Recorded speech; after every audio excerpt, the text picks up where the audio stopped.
Housing New Zealand job. Redone decks.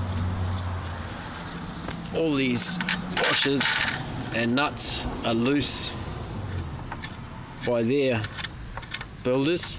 Bad workmanship. Also, they haven't used square washers on any of these. I can undo all of those by hand. Bad workmanship.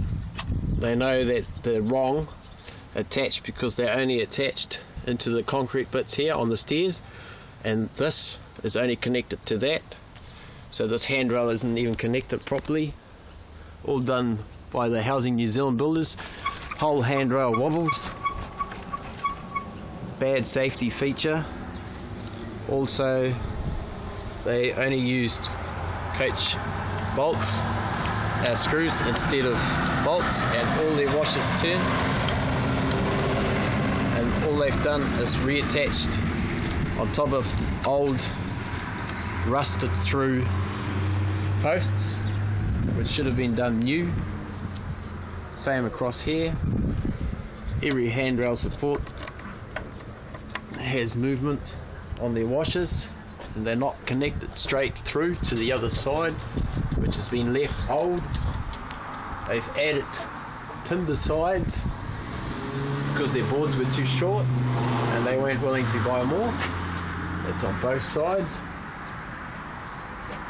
Also, the joists should have been redone because they're quite rusted.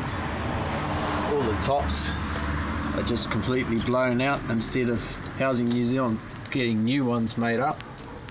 Whoever they're hiring is doing an absolute shit job. And this is fixing in 2012 apparently the building code. I mean, that's pretty piss ass poor practice. And here they got the huge holes through support beams, and all they're doing is just fixing the hole up, which is holding the deck as well as the entire roof.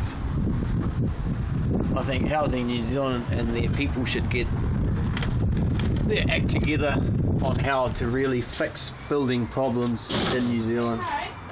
Thanks.